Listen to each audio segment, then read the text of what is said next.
Our other communication partner is Primex Media Services. Our state partner today is Invest Madhya Pradesh. Another state partner, Uttarakhand Shasan. And our outdoor partners, the first of which is Heights Group and the second, Sapphire Media. And an education partner, Lingaya's Vidyapeeth. Our luxury car partner is Audi, and our retail pharmacy partner is Dava India. Our gold partner, lastly, is Hello Entrepreneurs. So in addition to thanking all of our partners, I especially want to thank all of you, because the combined wealth of knowledge in this very room assures me that we have a very exciting day of conversations ahead of us. With that, to set the tone for the day that lies ahead, if I could please invite on stage a very special guest, the President and the Chief Operating Officer of Times Network, Rohit Chadha. And he'll throw some light on how we're working towards the roadmap for accelerating India's economic trajectory. Huge round of applause for Rohit, please, once again. Thank you. Distinguished guests, industry and policy leaders, and dear colleagues.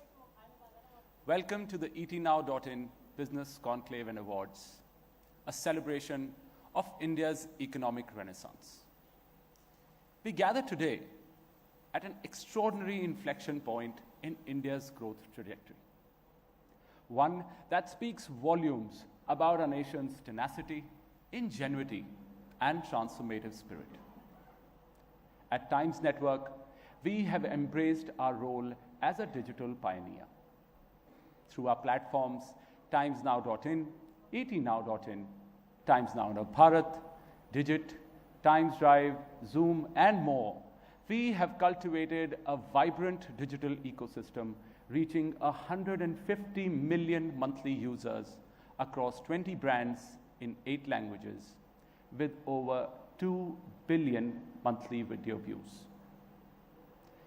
This digital footprint is not just our success story.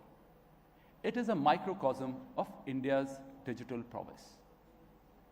The economic canvas before us paints a compelling picture. As we chart our course towards 2026 and beyond, India stands as a lighthouse of stability in choppy global waters. The data speaks volumes. The IMF, World Bank, and Deloitte forecast robust GDP growth between 6.5% and 7.3% over the next 2 fiscal years, positioning India ahead of both developed nations as well as emerging market peers. Our manufacturing sector is experiencing a renaissance, with high-value exports in electronics, semiconductors, and pharmaceuticals surging at 12 to 15% annually. The production-linked incentive scheme has attracted investments exceeding $25 billion, establishing India as the world's second-largest smartphone manufacturing hub. Friends, in this digital space, we are not following footsteps. We are blazing trails. Our IT-enabled services exports have shattered records at $254 billion in FY24, eclipsing merchandise exports for the first time. Our digital public infrastructure has democratized financial access for over 800 million citizens, paving the way for a $1 trillion digital economy by 2030. A startup ecosystem tells an equally inspiring narrative. With 115 unicorns and growing, India attracted $42 billion in 2024 across sectors from fintech to clean tech. India's startup initiatives have nurtured 75,000 new ventures, generating 3 million jobs and catalyzing innovation. India is poised to emerge as a global AI powerhouse, with Accenture's projections suggesting AI could inject up to $957 billion into our economy by 2035, revolutionizing every sector from agriculture to aerospace. We're also witnessing an environmental awakening. the $30 billion Green India Fund is accelerating our renewable energy transition, targeting 500 gigawatts capacity by 2030. Our National Hydrogen Mission aims to establish India as a global green hydrogen hub. Ladies and gentlemen, these achievements are not mere statistics. They embody the aspirations of 1.4 billion Indians. With 65% of our population under 35, we are looking at a demographic dividend worth $1.5 trillion. Skill India 2.0 is ensuring this young workforce is future ready, equipped with expertise in AI, blockchain, and robotics. Today's conclave transcends a traditional business gathering. It is a testament to India's journey toward becoming a $10 trillion economy by 2035. We are here to celebrate excellence, exchange insights, and architect India's economic future. As we commence today's program, remember that each person in this room is integral to India's growth narrative, whether through digital innovation, sustainable practices, or economic leadership. We are all stewards of India's tomorrow. Thank you for being part of this watershed moment. Let the discussions begin, and may our deliberations today help forge a more resilient, prosperous India. Thank you.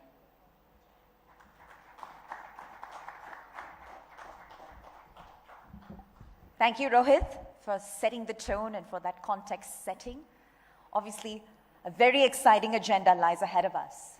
But to kick started, as Rohit alluded to just a moment ago, India is rapidly emerging as a global hub for sustainable manufacturing and investment that's driven by green innovation, driven by policy reforms, and a strong push towards renewable energy.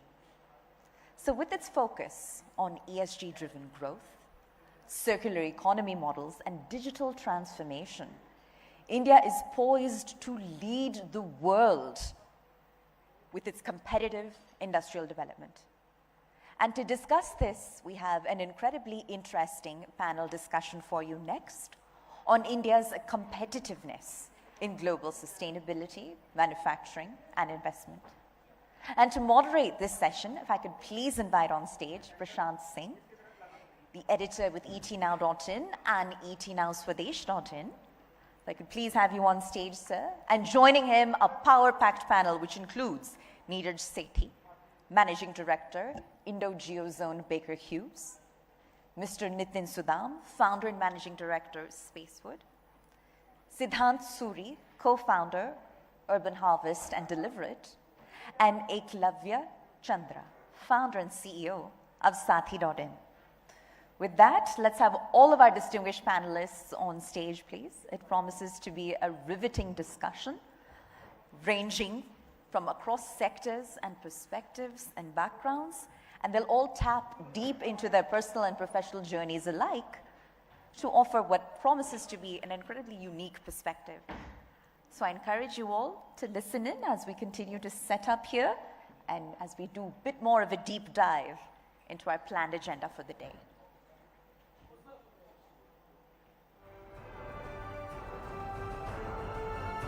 All right, we're about to set up. If I could ask the crew to speed it up a little bit, please. Thank you so much. Thank you, gentlemen. And here at the etnow.in Business Conclave and Awards, we very much intend for the session to be interactive. We encourage dialogue, we encourage debate and deliberation, even if it means differences of opinion. Because when we gather here in a single room, on a single platform and put our heads together, that's when the best ideas emerge. And we very much subscribe to that philosophy at etnow.in. Everything kickstarts ultimately with a conversation. All right, if I could hand it over to our panelists and ask that they please take the stage. All right. I'll re-invite them perhaps once more. Yeah, gentlemen, if we could please have all of you on stage. And we apologize for the slight delay here. But with that, Prashant, Neeraj, Nitin, Siddhant, and Eklavya.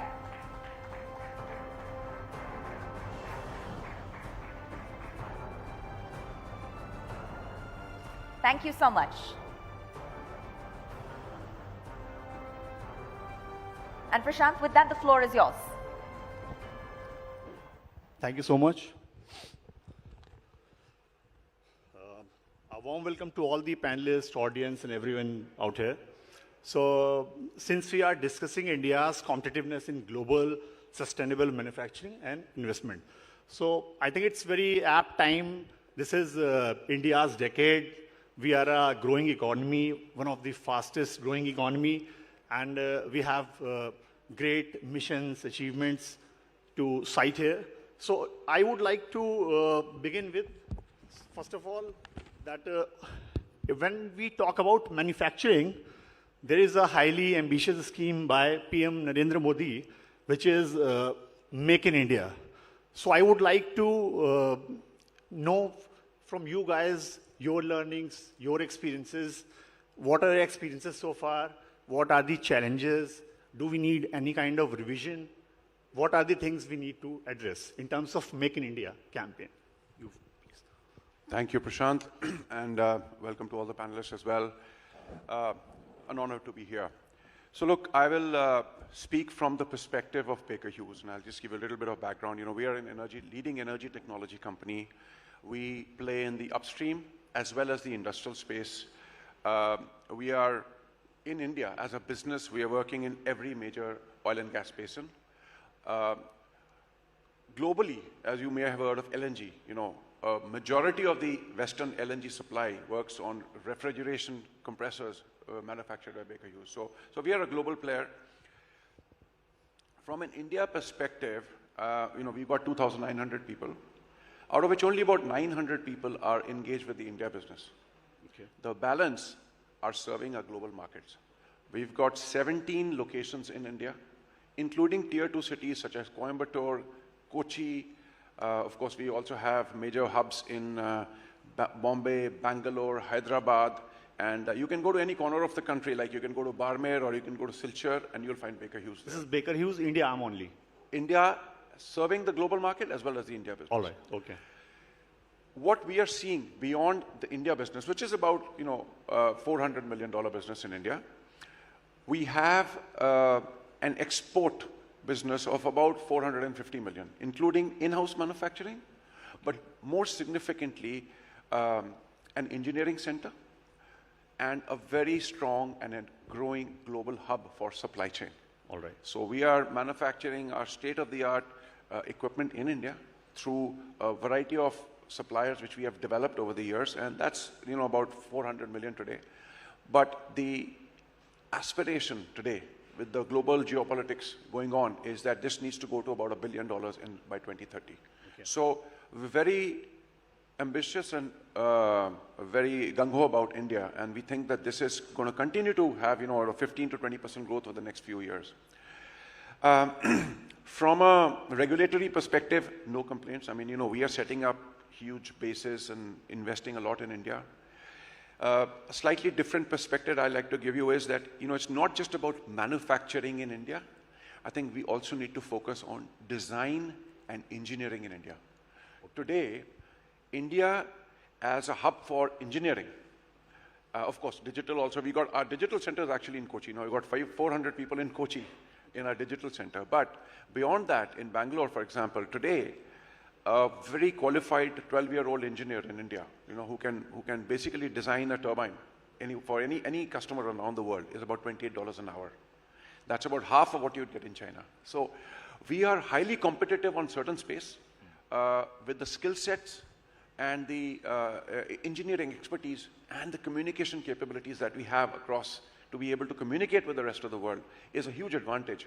And so we should not just talk about manufacturing, traditional manufacturing, but also engineering in India. And design. Second thing you got to talk about is there is we have the ability to leapfrog into the next stage of manufacturing. We've already set up 3D printing centers in India, and we are manufacturing high-end, high-temperature, high-pressure parts for our turbines globally. Has Make in India given a boost to this? Absolutely. I mean, absolutely. You know, I mean, Make in India is that you have, well, of course, you have the Make in India, but you also have the fundamental economic incentive to manufacture in India. On its own, it's going to continue to be sustainable and affordable. So I'll let the other panelists get a chance to speak as well. But as I said, we are quite positive and optimistic about India. Thank you. Conclave, your take? Hi. Okay, lovely. Great insights. What I'm going to do is I could either give you a very short, crisp answer or probably take the little liberty of doing a slightly longish explanation. I just traveled to Singapore last week, and it pained my heart to pay 92 rupees for $1. Okay? Now, why does that happen? Why is our currency weakening? Right? Now, the usual answers are geopolitical reasons, macroeconomic reasons, but primarily one of the most important reasons of why a currency weakens for a country is because they export less and they import more, right? Right. And the reason why today we have that imbalance, right, is because something somewhere is not working smoothly. Now, PLI and Make in India are amazing initiatives, right? And I think we must give credit to the government to push this as much as they are doing, right? But what really comes to making impact is how things are being run on the ground, how MSMEs are operating, and what are the challenges and weaknesses in the system that they are not able to deliver as much as, let's say, a China could over the last 20 years, right? When we talk about MSME in India, that's about 65 million companies employing almost 400 million workers, right? And what we are building at Sathi is an ecosystem where we can actually drive worker transformation so that they can bring in productivity and efficiency and raise the bar of quality of products of Indian companies, that they not only serve Indian market, but actually can become a powerhouse and a factory for the world. Because 1.5 billion people, right, the domestic market for us is too small to give employment to everybody, right? And a country having such large human capital, it's imperative for us to scale up our human capital, look at workforce transformation, and be able to build for the world and not just for India. Now, when we talk about workers and where we are possibly lagging behind is about competence for the global markets. When we talk about competence for the global markets, we talk about productivity and the quality of product, right? But what we see really at the grassroots level in small industries, that these two important factors are not being able to met to the standards that we would want. And the main reason for that is that the workers that are working in these companies and factories and godowns and large businesses, right, are informally skilled, right? They have never gone through vocational, technical skilling. And primarily, they are delivering what best they can deliver because of experiential learning and because of this lovely word that we call jugaad. Now, jugaad is by definition a short-term fix. But when jugaad becomes culture, that is a time when we really have a large problem at our hands, right? And what we are doing with Sathi is that we are making sure that all these workers get formally skilled on their mobile phones and come through an ecosystem where they're not only getting skilled, but they're getting opportunities and they're getting financial inclusion, because really to take that worker out of survival mode into growth mode, he needs a complete radical transformation, because only when he gets transformed, he gets skilled, and he gets personally secure, will he be able to add that value to the organization that he works for, right? Otherwise, the poor worker today on our factory floors ends up working for either the money lender or the labor contractor, right? Because he is in survival mode and not in growth mode. So the reason for our existence really is this impact-led transformation where we uplift, upskill, and make the workers much better at their job roles so that they can deliver more productively and more efficiently to the organizations that they work for. And that is a direct impetus to all the industries that are currently being involved in Make in India and government's PLI scheme. So it's a very grassroots initiative that we are doing, which will eventually lead to larger transformative results. All right. So, Dan, your take from the perspective of Deliverate and your companies. Yeah. So, see, the beauty about great leaders is that they give simple statements without any terms and conditions, and they are always open for interpretations. So that's the beauty about the statement of Make in India, is that it can be interpreted by different businesses in the way that they think it helps them. Let it be a small enterprise, let it be a saturated enterprise, a mature enterprise, or new age startups like ours. We interpret Make in India as a mindset change.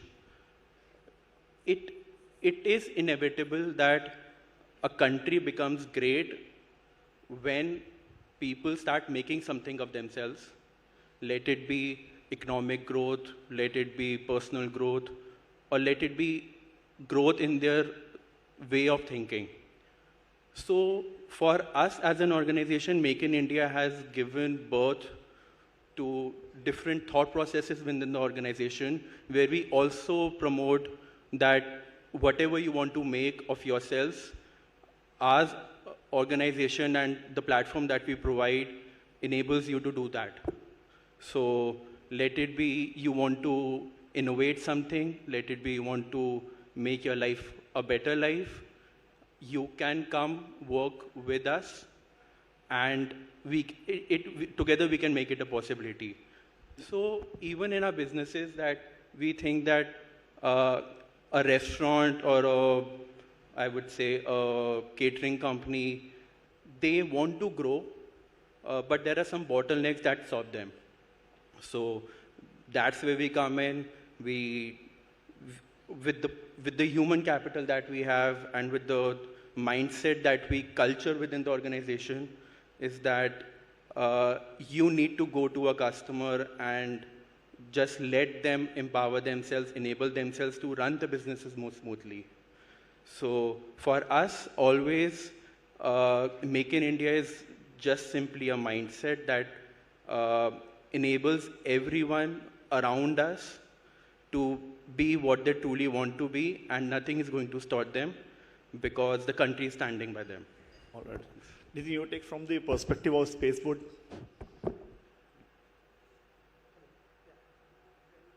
Mic is not on. Can you give me your mic? Yeah, that's fine. So thanks, Prashant. I think we have heard the tech and energy perspective, we have heard the human perspective and a startup perspective also. But probably we fit perfectly for the theme, which is Make in India, because we are from a manufacturing industry. So Spacewood primarily is into the business of making furniture, home furniture as well as office furniture, commercial furniture. We are one of the largest companies in India and growing very fast for the last about 20 years. Now, the way I see is Make in India comes at a very right time, perfectly positioned for companies like us. Because if I see my perspective first as a furniture, probably India was always known to be very good in furniture in the olden days when there was, artisans, the manually made furniture, whether from Jaipur, Rajasthan or Uttar Pradesh.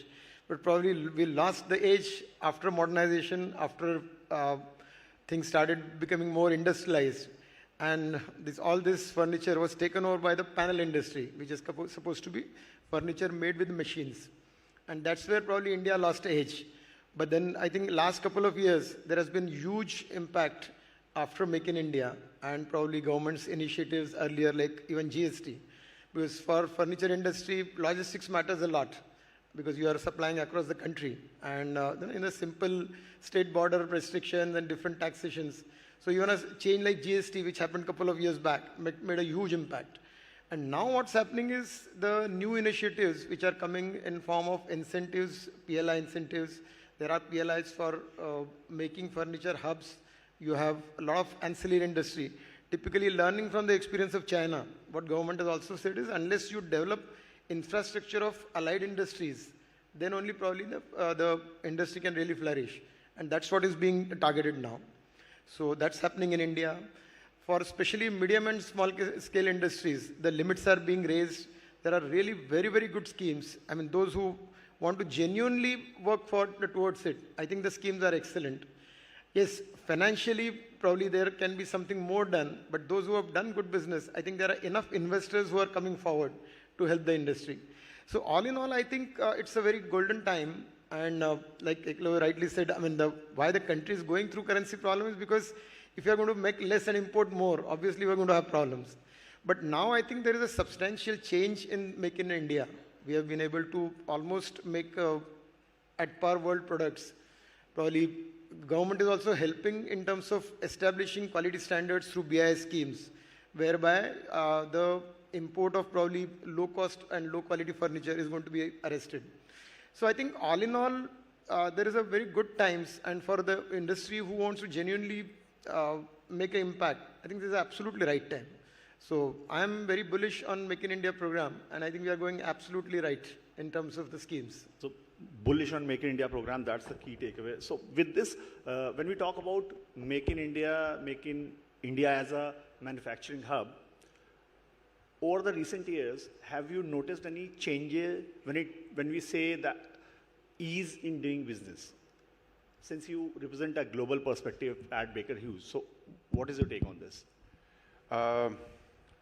So I think a couple of things that were mentioned about GST, about regulation.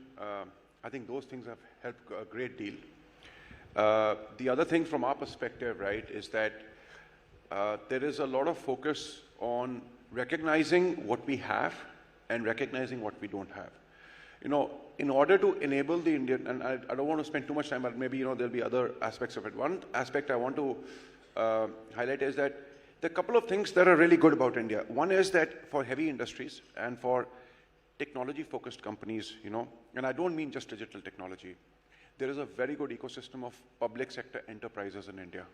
Okay. And they're cash rich, they're very well run, and they offer a long-term business to companies like us to develop their business for the local companies and develop products for global markets. Secondly, there is a recognition that there are certain technologies we don't have, and then we have to to establish our presence in India and to use those technologies to produce more products. We need certain incentives. For example, we import a lot of our equipment custom duty free, and the government has a scheme for that. And it's a very progressive and a very well laid out scheme, so that we can actually participate in the Indian economy without breaking the bank. And the country benefits from this. It also allows us to partner with large public sector companies to create an ecosystem where we can jointly develop those partnerships. And India has a great, especially public sector companies have a very good framework for contract compliance, integrity, and long-term partnership. So I think this is a really great ecosystem for India to develop, technology-based products, services, and capabilities for the future. You want to add something from the perspective of Sathi.in? It's okay. Yeah. No, I think the government is doing its part, but I always believe more is possible, right? In the last 50 years, we've made this transition from moving to being the 50th or the 60th largest economy in the world to now the 5th largest economy in the world, right? It's been a great progressive journey, but why look at the past when you must look at the future? And the journey from being the 5th largest to number 1 or number 2, I think we need to do a lot more. We need to look at models which have worked globally. We need to look internally at our own self. We need to look how digital transformation is sweeping the world. Any country's model that you want to cite here? Well, I'm a great fan of the Chinese model, right? I may not subscribe to all that they do, but it's a reality that in the last 50 years, both China, if you look back, about 50 years or 60 years back, we were both at the same level. For China, this is just manufacturing or overall perspective? I think manufacturing is an extremely important part for any country which has the population size that we have. So in that context, Chinese growth story is very relevant to India, right? They may have a different governance setup and they may have a different federal setup, of course, we all know that. But what they've been able to do on ground is absolutely fantastic. And I think as India, with 1.5 billion people, with 700 million active workers at any given point in time, we really need to focus on creating employment, right? And we need to focus on creating employment not just in pockets, but all across the country. And this is where I believe China has really surpassed all expectations, where every nook and corner of their country was transformed into an SEZ, right? Into a strategic unit, which then created a cohesive environment along with ancillary units and generated employment. And with that employment, they generated so many opportunities for their own workers and their own people to get skilled at such a level that they could produce the best quality stuff at the cheapest price possible in their country and then become a global powerhouse. Because I think our needs as a country are very different from, let's say, a European country or a Latin American country or the US. Very valid point, yeah. We've got to create employment, right? And employment can possibly only be created on such a large extent that we need through manufacturing, right? We've got the digital core competence. We've got the advantage in terms of IT and IT-related industries, and we've done magic over the last 20 years there. But I think what we really need to focus and emphasize on is creating employment for the 500-600 million people that we have, gainful employment, so that they move up, the companies that they work for move up, and together, Bharat or the nation moves forward. So I think a lot more needs to be done. We are definitely heading in the right direction, but we need to do things faster, better, quicker. Siddhant, has it, this ease of doing business helped in procurement and other things when it comes to deliver it and everything? See, with Make in India, when collaborated with the mindset of manufacturing, creates a good quality of employment. That's what India needs, a good quality rather than quantity. With quality employment, you can actually enable other quantity, the people who have a mindset of quantity employment to get converted into quality. Until and unless the country has that, China has quality employment, where people have work ethics, they know what, the moment they enter the shop floor or the factory floor, they know what they have to do. You can ask a person who's working 10 years in a company in India, and he still would not know what his KRA is. In China, day one, they would know what they have to do, because that's the mindset that they have. So when manufacturing is in India, with the talent, the quality of talent that we have and the access to information that we have right now, enables people to innovate. For example, in our company, we are investing a lot on automation, on robotics, with the intention of not to replace humans, but to generate quality within themselves so that they know what they have to do. They are not wasting their time doing things which are not important, and they can actually give more productivity with their work hours. And once they give productivity within the work hours, they feel that they have contributed something to the organization or to themselves. Yeah. Nitin, your take? Yeah, I think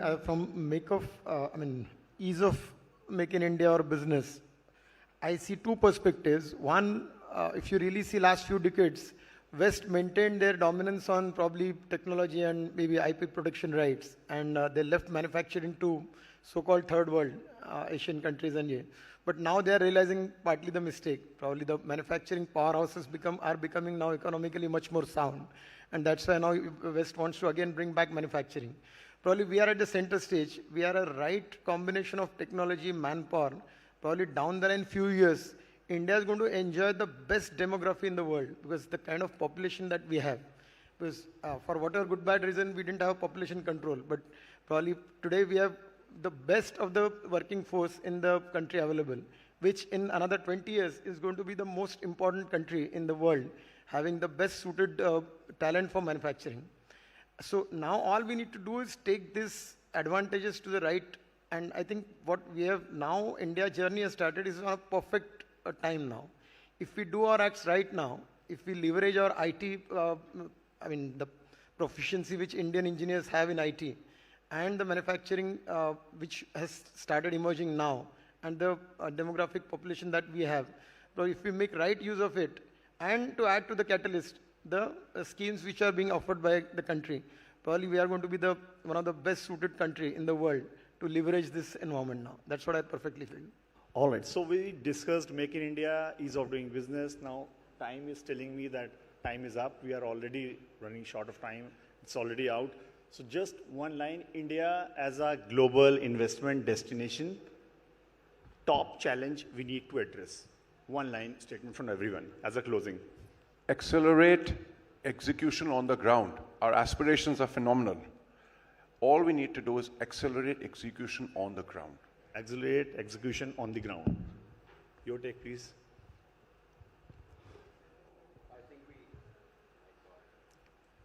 Can you please transfer the mic? Yeah, no. I think we really need to keep pulling our socks up. We really need to specialize, right? We need to move away from the jugaad mindset to precision, perfection, right? And of course, perseverance and passion is always needed when you have to progress. So I think the time is great, the opportunity is great, but we really need to build our human capital and execute. I think this is the time that we need to have ruthless execution, and we definitely should care about outcomes. And it should be qualitative and quantitative both. And we should see something good coming out of it. Qualitative and qualitative both. Your take, please. I think we have been underplaying our strengths so far. Henceforth, we need to be absolutely professionals, present the strengths that we have, and attract the best talent in the world. That's all. Thank you so much, all the panelists, for your valuable insights. Thank you so much for your time.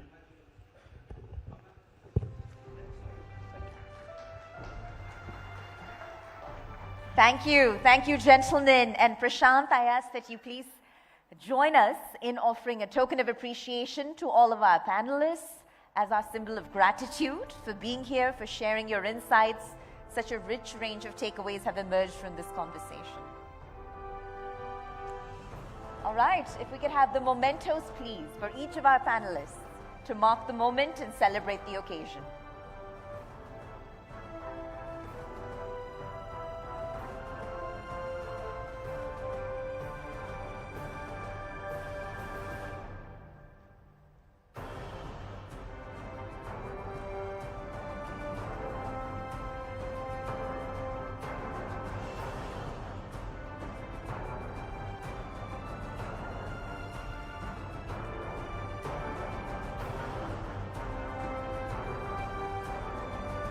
Sparing your time and your insights to be here is very much valued, and I want to reiterate how thankful we are at etnow.in.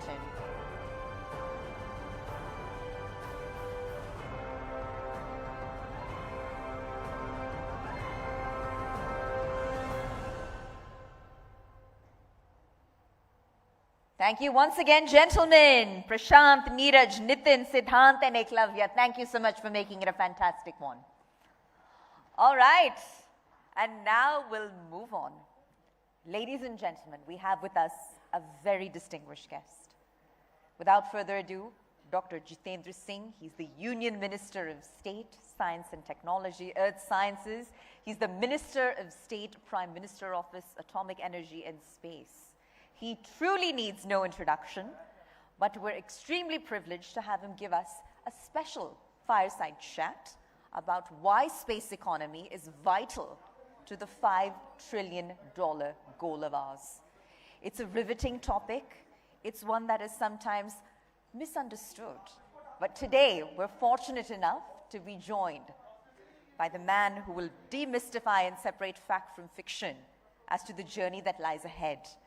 And joining him, I'd like to please call on stage Munish Devgan, who's the video content head with Times Network, as our two gentlemen engage in a fireside chat to answer all of your burning queries on this very topic.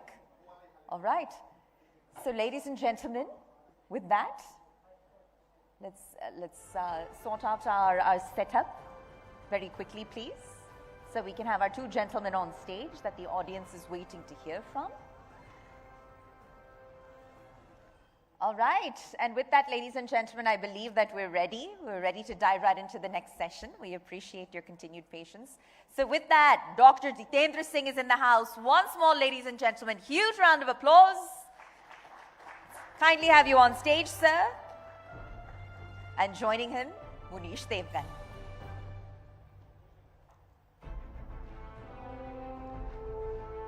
All right, gentlemen, with that, Munish, I'll hand it over to you.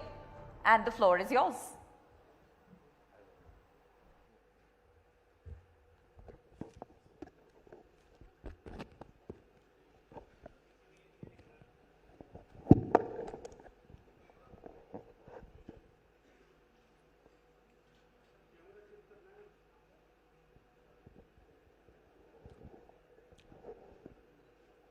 Modi सरकार जब से सत्ता में आई है तब से एक मंत्री जो जम्मू कश्मीर से आते हैं उनकी ईमानदार छवि, उनके काम की खूब तारीफ होती रही है।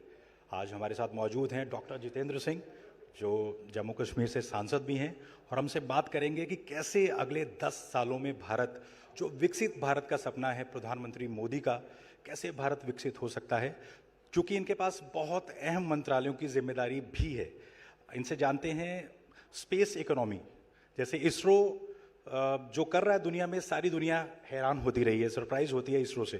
तो स्पेस इकोनॉमी कैसे हमें आगे बूस्ट कर सकती है अगले 10 सालों में, सर? सबसे पहले तो बहुत बहुत धन्यवाद, आपने मुझे ये बताया कि मेरी तारीफ होती है जी।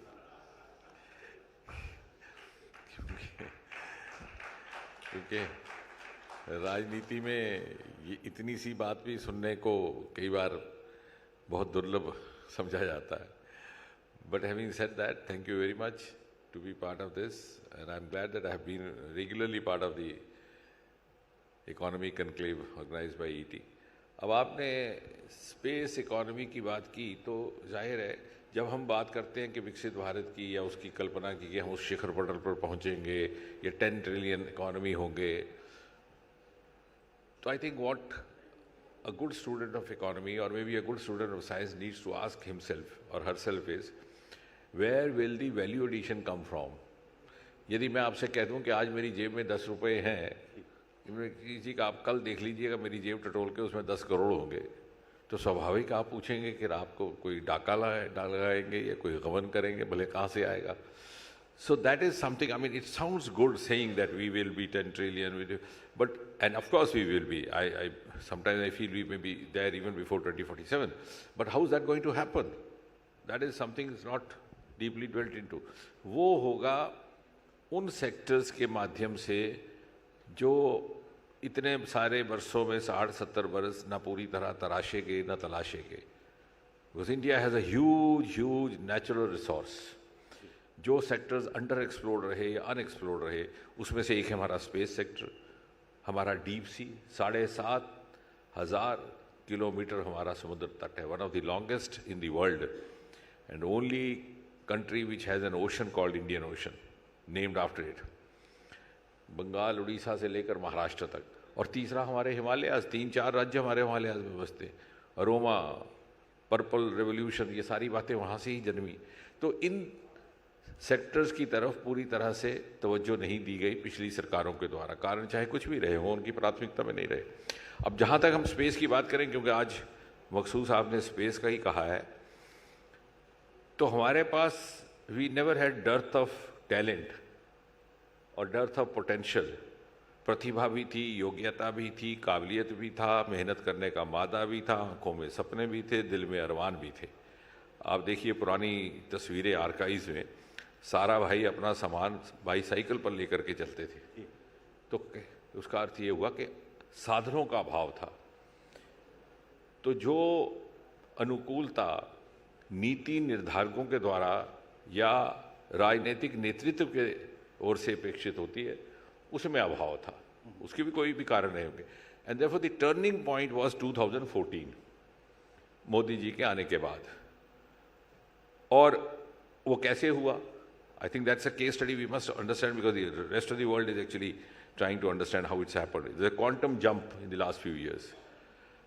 हमने स्पेस को और जैसे एटॉमिक एनर्जी को भी एक गोपनीयता के पर्दे में बंद रखा था।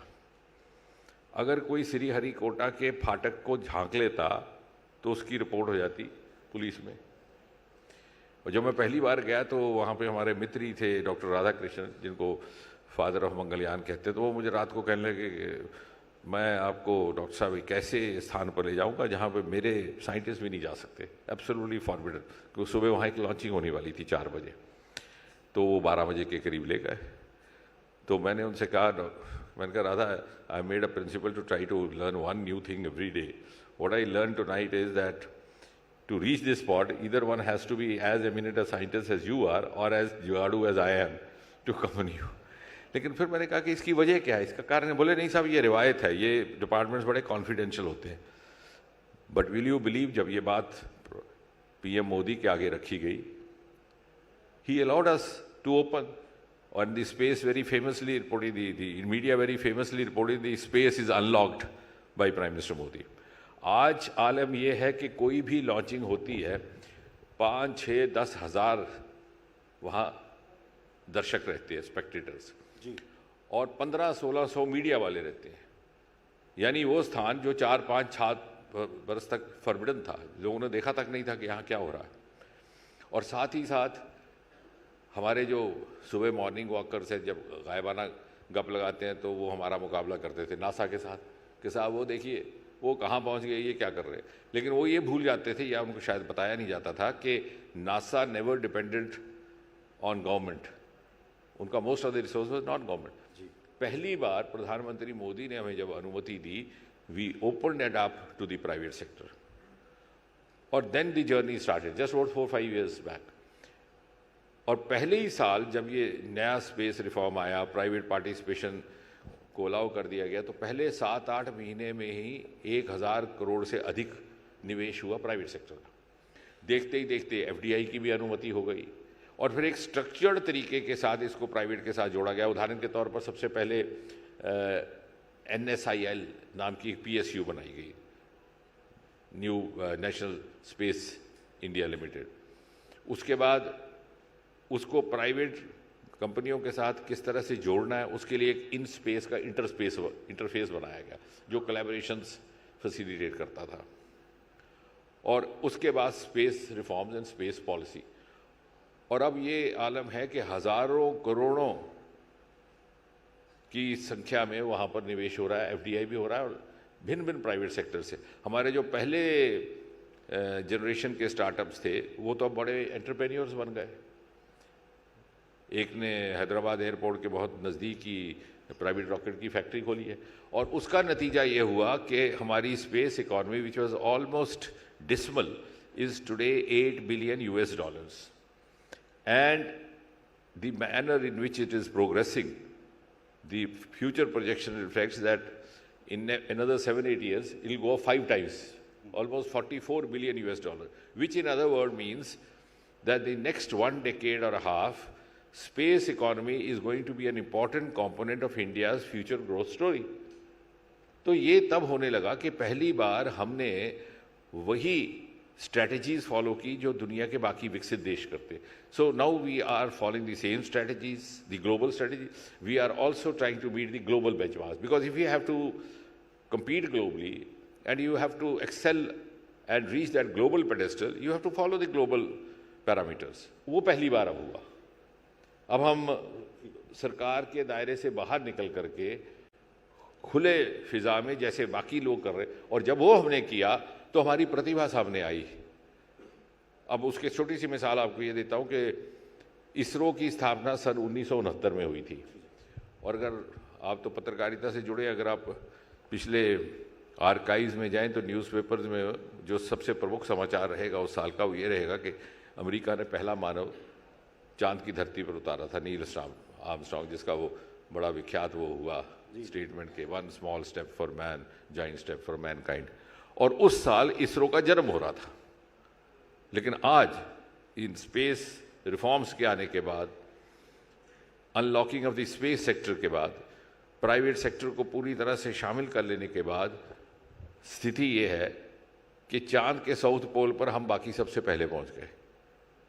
यानी हमने अपनी प्रतिभाओं को शायद एक दायरे में बंद करके रखा था, एंड पहली बार we had an outlet to give full potential to all our capacities. और उससे क्या हुआ कि आम लोग भी हमारे साथ जुड़ने लगे, उनको भी अंतरिक्ष में दिलचस्पी आई, मीडिया को भी दिलचस्पी आई. बल्कि मैं कल ही कह रहा था कि we must thank the space. Space has given us space in media also.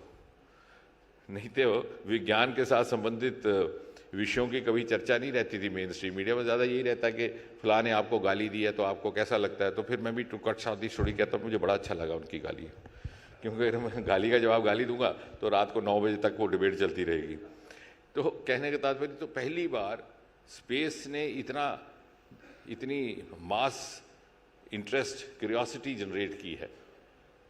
और दूसरी विशेषता हिंदुस्तान की ये है कि हमने स्पेस को, which I think is a role model for the rest of the world, हमने सिर्फ स्पेस को रॉकेट उड़ाने तक नहीं रखा. हमारी 2 विशेषताएं हैं which make us different from the other country. एक तो हमारी कॉस्ट इफेक्टिव मिशंस हैं. जैसे हमारा चंद्रयान मात्र 600 करोड़, जबकि उसी समय जो रशिया का गया था, जो शायद अपना वो मकसद पूरा नहीं कर सका, वो 12,000 करोड़ का. हमारा गगनयान की कुल कीमत 10,000 करोड़. वो इसलिए कि हमने कॉस्ट इफेक्टिव नए तरीके ईजाद किए. उदाहरण के तौर पे हमारा चंद्रयान जाता तो पहुंचने में 1 महीना 1.5 महीना लग जाता, क्योंकि वो जब धरती के ऑर्बिट से बाहर निकलता है तो ऐसे ऐसे घूमने लगता है.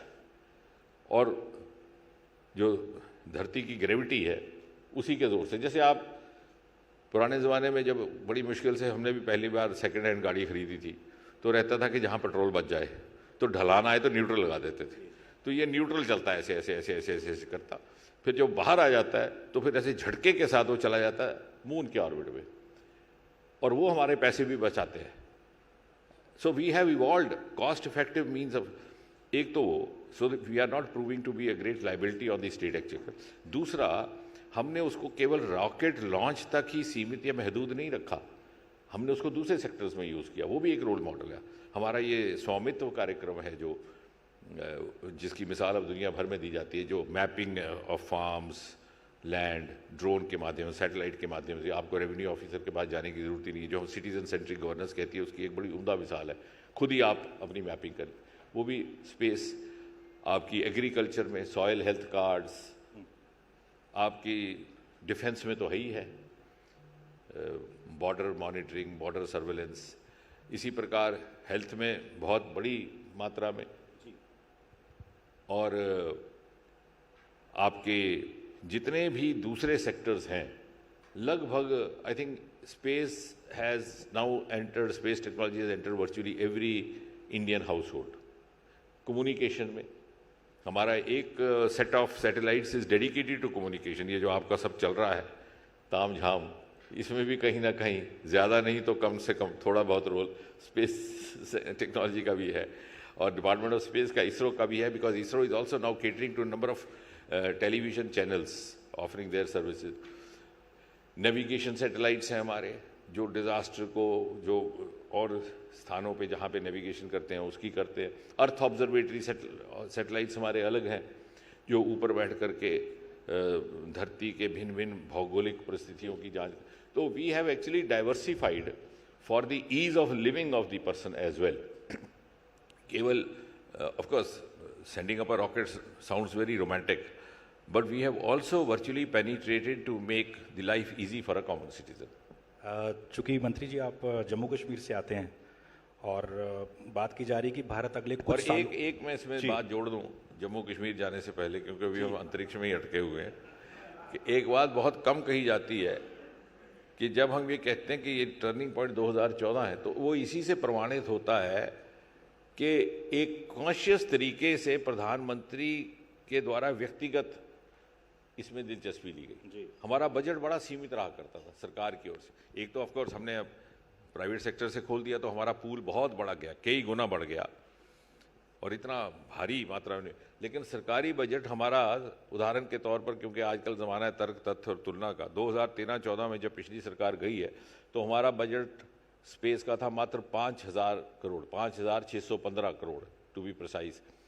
इस साल जो अभी हाल ही में बजट पेश किया गया 3-4 महीने पहले, उसमें था 13,416 करोड़, यानी लगभग 3 गुना वृद्धि 10 साल में सरकारी बजट की हुई है और उसके अतिरिक्त कई गुना निवेश बाहर से।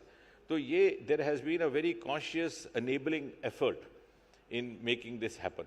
इसी प्रकार हमारी बहुत बड़ा रेवेन्यू जनरेट होता था by the launch of foreign satellites, क्योंकि यूरोप और अमेरिका वाले देखते थे कि हमारे स्टेशन छोटे हैं तो उनका बड़े स्टेशन, तो छोटे सैटेलाइट यहाँ से लॉन्च होते थे। उसमें से भी आज तक 433 फॉरेन सैटेलाइट्स, ये पहले भी हुआ करता, 433 में से जो कुल फॉरेन सैटेलाइट्स अभी तक हुए जब से इसरो स्थापित हुआ, उसमें से 398 यानी लगभग 90-95% मोदी सरकार के द्वारा हुए और लगभग 292 मिलियन यूरोज और 172 मिलियन डॉलर अमेरिकन सैटेलाइट से और यूरोपियन सैटेलाइट से हमने आमदनी कमा करके सरकारी खजाने में जमा कराई। तो ये कहने का तात्पर्य है कि जब हम कहते हैं कि हमारे 10 ट्रिलियन होगा, तो पहला सवाल कि कौन से सेक्टर होंगे। हाँ, वो सेक्टर जिनको पूरी तरह से न तराशा न तलाशा, और दूसरा कितनी भारी मात्रा में होंगे और किन स्ट्रैटेजीज के तहत होंगे, तो उसकी मैं थोड़ी सी संक्षेप में रूपरेखा देने का प्रयास कर रहा था। बहुत अच्छे से आपने बताया। जैसे बात कर रहे थे हम जम्मू कश्मीर की, अब 370 के बाद चूंकि आप वहीं से आते हैं, देश की अर्थव्यवस्था में अगले 10 सालों में आपको क्या लगता है जम्मू कश्मीर का क्या बड़ा रोल होगा? क्या स्टार्टअप कोई वहाँ जाना चाहे, निवेश करना चाहे, उसके लिए कितनी आसानी है? और कैसे आम लोग भी वहाँ जाके अब ज़मीन खरीद सकते हैं और टूरिज़्म को कैसे बढ़ावा दिया जा रहा है? एक चीज़ साथ में और जोड़ देते हैं कि अब तस्वीरें आती वहाँ से, फिल्में लोग देखने जाते हैं, सिनेमा हॉल खोल दिए गए हैं। पहले तस्वीरें आती थी पत्थरबाजी की, तो कैसे ये सारा बदलाव, चूँकि आप शुरू से मोदी सरकार के साथ जुड़े हुए हैं, और अब तक क्या क्या हुआ बताइए ज़रा। नहीं, बहुत बढ़िया सवाल किया और आपके जो पिछले विषय के साथ जुड़ता है ये कि भारत की अर्थव्यवस्था में और वहाँ विकसित भारत में क्या इसकी भूमिका रहेगी। तो जैसे मैं कह रहा था अपने आरंभिक वाक्य में कि वो क्षेत्र, वो सेक्टर जो पूरी तरह से एक्सप्लोर नहीं हुए, उनके द्वारा वैल्यू एडिशन होगी।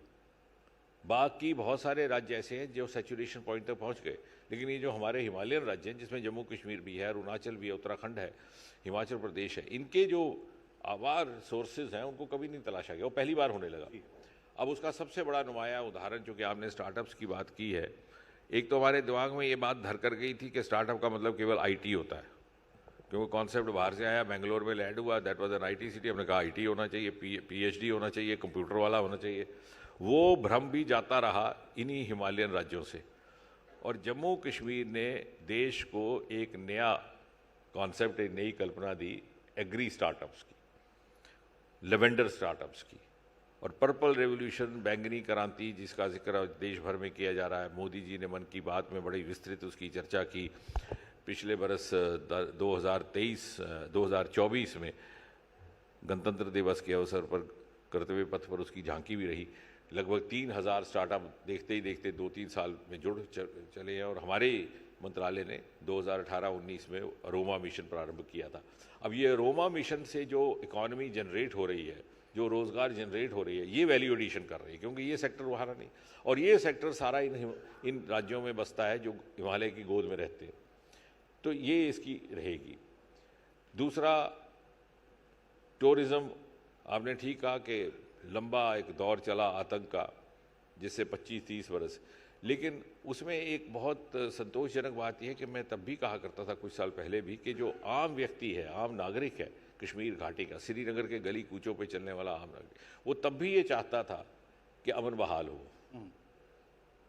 लेकिन किन्हीं कारणों से वक्त लगा, उसमें राजनीतिक कारण भी होंगे। जब 370 का हटाना हुआ, जब निर्णायक नीति अपनाई गई मोदी सरकार द्वारा, तो उसमें परिस्थितियों में परिवर्तन आया, और वहाँ पर भी एहसास हुआ कि 3 पीढ़ियाँ परवान चढ़ गईं बच्चों की, और वो मिथ भी एक्सप्लोड हो गया, वो सो तथाकथित आज़ादी और इत्यादि इत्यादि। वहाँ लोगों को भी समझ आ गया कि यार ये तो हमें गुमराह करने के लिए किया जा रहा था। तो ये सारी बातों ने मिल करके एक नई फिज़ा वहाँ पर पैदा की, और ये कोई मामूली बात नहीं कि 2.5 करोड़ पर्यटक एक सीज़न में आए। और मैं एक दिन कहीं और महफिल में भी यही बात कह रहा था कि जब हम कहते हैं कि अब स्थिति सामान्य हुई है, तो मेरे कहने से यकीन ना किया जाए। आजकल को तो ज़माना ऐसा है कि you have to be evidence पे, आपके कहने से ना किया जाए, सरकार के कहने से ना किया जाए।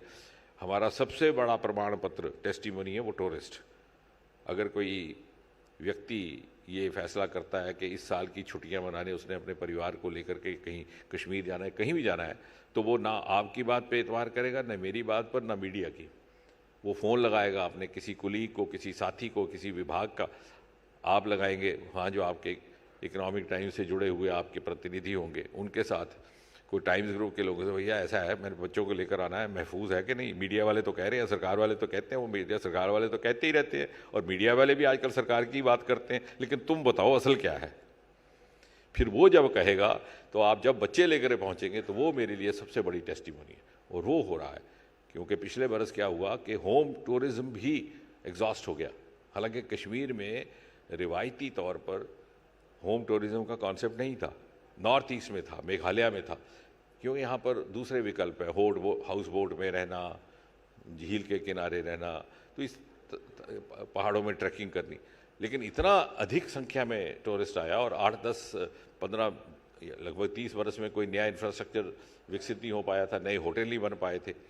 तो इतनी भारी संख्या में लोगों को अकोमोडेट करने के लिए लोगों ने अपने दरवाजे खोल दिए घरों के, और फिर भी एग्जॉस्ट। तो वही सबसे बड़ा प्रमाण पत्र है कि वहाँ पर स्थिति बहाल हुई है, अमन बहाल हुआ है, सिनेमा भी खुले हैं, और निवेश भी होने लगा। मैं तो ये कहूँगा कि 25-30 बरस पीछे पिछड़ गया जम्मू कश्मीर, वरना श्रीनगर का शहर भी शायद आज हैदराबाद होता, और जम्मू आज अमृतसर या जलंधर होता। तो ये एक दुर्भाग्यपूर्ण स्थिति रही, और मुझे लग रहा है कि वहाँ के लोगों को भी इस बात का एहसास हुआ। यूके की तरफ से भी आता है कि भैया भारत ज़्यादा अच्छा कर रहा है, भारत का जो कश्मीर है वो अच्छा कश्मीर है। तो क्या अखंड भारत की जो बात होती है, कई बार मांग उठती रही, क्या देखें पीओके भी कभी हमारे साथ जुड़ता हुआ?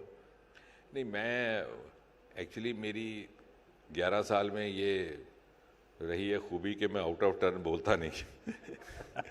हम चाह रहे थे आप एक हेडलाइन दे देते। लेकिन एक बात मैं कहूँगा without sounding out of turn, कि सन 1994 में जो एक प्रस्ताव पारित किया गया था हमारी सदन में, तब सरकार भारतीय जनता पार्टी की भी नहीं थी, कांग्रेस नरसिम्हा राव जी की थी। उसमें ये बड़ा स्पष्ट तरीके से अंकित किया गया है कि if at all there is an issue between India and Pakistan, it is that of how to retrieve back Pak-occupied Jammu Kashmir, which is an integral part of India. तो ये सदन का पारित किया प्रस्ताव है, उसमें भारतीय जनता पार्टी तब विपक्ष में थी, और सर्वसम्मति से वो प्रस्ताव पारित हुआ था। तो मुझे लगता है कि ये तो स्टैंड एक सरकार का भी है, लोग जनता का भी है, सदन का भी है। और यदि वहाँ कोई सर्वे किया जाए वहाँ के लोगों का, वो तो मन ही मन चाहते ही हैं कि जो उस वहाँ की परिस्थितियाँ हैं, कि जो वो तुलना करते हैं कि कहाँ भारत में कहाँ तक हम पहुँच गए। और कभी कभी एक बहुत बड़ी विडंबना ये भी है कि जम्मू कश्मीर बंटवारे की वजह से इस तकसीम का शिकार नहीं हुआ। बंटवारा जब हुआ था तो रेड क्लिफ लाइन खींची थी, तो पंजाब और बंगाल सबसे ज़्यादा, और उत्तर भारत में ज़्यादातर पंजाब को उसका फ़र्क पड़ा। वो फिरोज़पुर से वो लाइन कट गई, जो अटॉर्नी रेड क्लिफ आए थे उन्होंने किया। जम्मू कश्मीर का वो किस्सा नहीं है, जम्मू कश्मीर तो था ही भारत का हिस्सा। ये तो आज़ादी के बाद हमला हुआ वहाँ से, और जब हमारी सेनाएं लगभग उसको रिट्रीव करने की कतार पर खड़ी थी तो तत्कालीन प्रधानमंत्री नेहरू जी ने जाकर के आकाशवाणी से घोषणा कर दी कि यूनिलैटरल सीज फायर, मंत्रिमंडल से परामर्श भी नहीं किया, जिसके बारे में अभी तक विवाद बना हुआ है। तो इसलिए वो हमारा हिस्सा चला गया। तो इसलिए राजनीतिक तौर से भी और ऐतिहासिक तौर से भी एक बहुत बड़ा कॉन्ट्रडिक्शन है पीओजे की। चलिए बात करते हैं दोबारा से अर्थव्यवस्था की। प्रधानमंत्री मोदी का सपना है मेक इन इंडिया। आपके पास बहुत अहम मंत्रालय है, तो कैसे हम चीन का मुकाबला कर सकते हैं, जो बड़ी बड़ी कंपनियां दुनिया में कहीं और ना जाके भारत में निवेश करें? क्या सोचते हैं डॉक्टर जितेंद्र सिंह? नहीं, मैं समझता हूँ कि चूंकि हम स्पेस की बात करें तो स्पेस भी अपने में उदाहरण है, आत्मनिर्भरता का भी है, इंडिजिनस भी है, मेक इन इंडिया भी है और विकसित भारत भी है। हमारा जो चंद्रयान है A to Z indigenous, nut bolt से लेकर के उसके अंदर जो लोग जो काम करने वाले वो भी इंडिजिनस। साथ ही साथ आने वाले भारत की क्या तस्वीर होगी, ना केवल आर्थिक दृष्टि से, व्यापक तौर पर उसकी झलक भी वहीं मिलती है। उदाहरण के तौर पर हम बात करते हैं वुमेन लेड डेवलपमेंट की, विकसित भारत, वो वुमेन लेड पहले ही स्पेस के आप जाएंगे हमारे विभाग में आपको देखने को मिलेगी। हमारे चंद्रयान की जो सेकंड हेड थी वो महिला है, कल्पना एक नाम है उनका।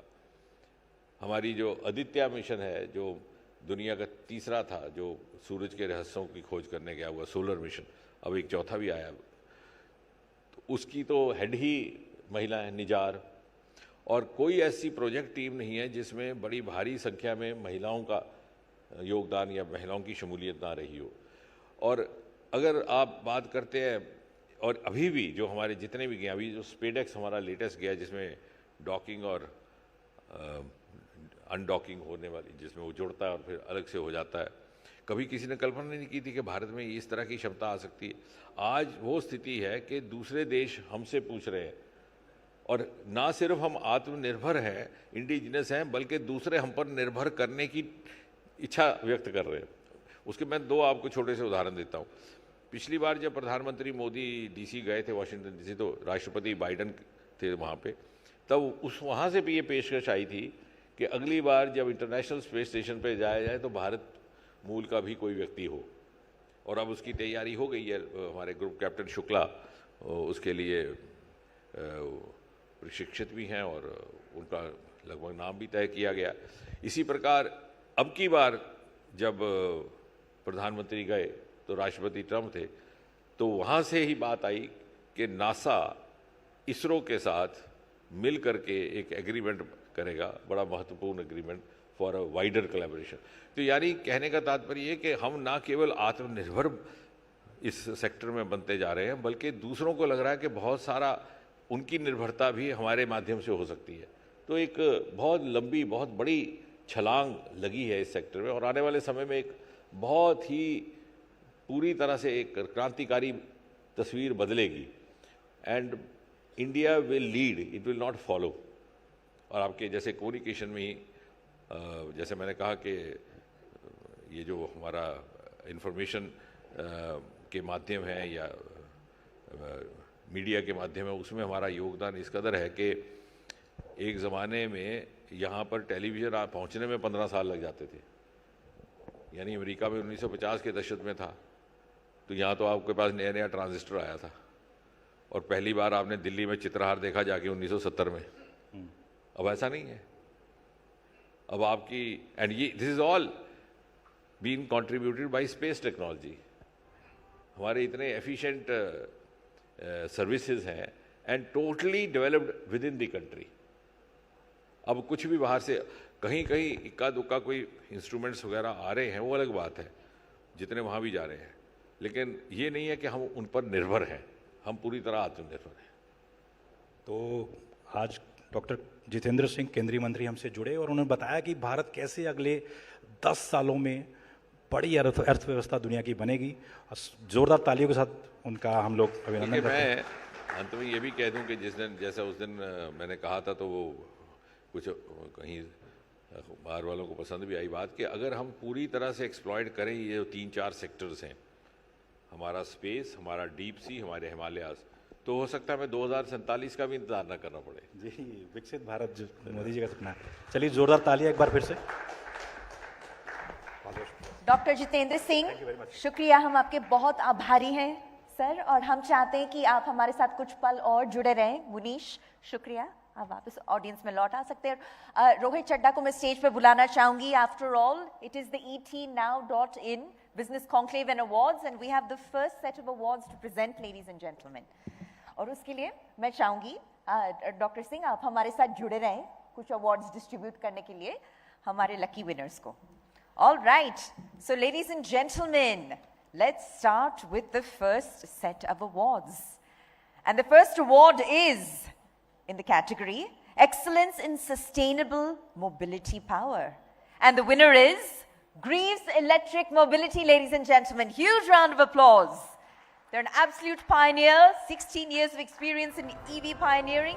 They're a leader across last mile passenger and cargo electric 2 and 3 watt mobility. And the award is being received by Mr. Ghansham Bakra, who leads 3 watt sales for the company.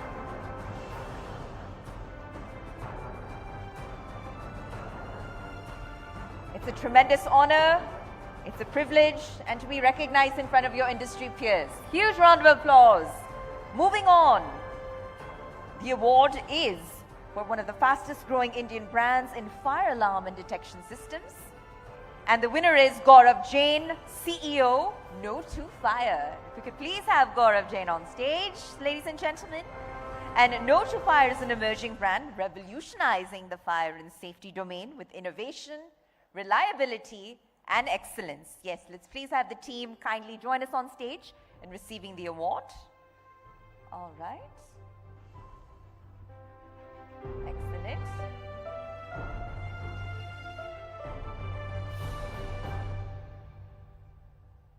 It's an honor and a moment to cherish. And etnow.in certainly recognizes all your contributions to the industry. With that, we move on.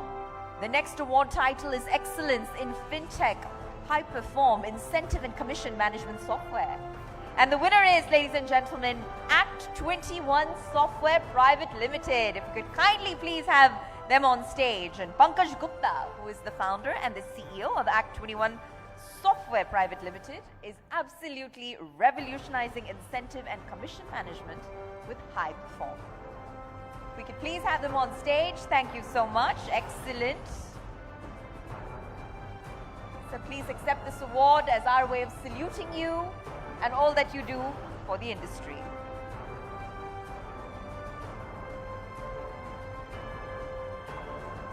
Thank you. And with that, we move on to our next award category, which is, ladies and gentlemen, Visionary Entrepreneur in Real Estate. Now, this is a very competitive category, but the winner has emerged as Relco Private Limited. Ladies and gentlemen, Mr. Sutish Kumar, CEO of Relco Private Limited. If I could kindly please have him on stage. It's because of his innovative approach and strategic vision that he's transformed the real estate landscape. Excellent. A very special moment. A celebration of your achievements and your accomplishments. With that, we move on to our next award category, which is Most Innovative Fusion Dish. And the winner is, ladies and gentlemen, Plated Restaurant. That's right. They're a benchmark in innovation, seamlessly fusing flavors and cultures into extraordinary dishes that are captivating both the heart as well as the palate. So to receive this award, if I could please invite on stage Mr. Faisal B. Salim. And there he is, ladies and gentlemen. Plated Restaurant, Most Innovative Fusion Dish. What an honor. And we now move on to Most Innovative Solution for Farmers, Dairy. And the winner is CSI Computech India Private Limited. All right. So they're a leader, of course, in innovative IT solutions. They are absolutely transforming the dairy sector in India with a commitment to excellence, a commitment to innovation. CSI Computech is driving the future of dairy, ensuring seamless operations from farm to the table. All right, now we move on to Emerging Social Impact Leader.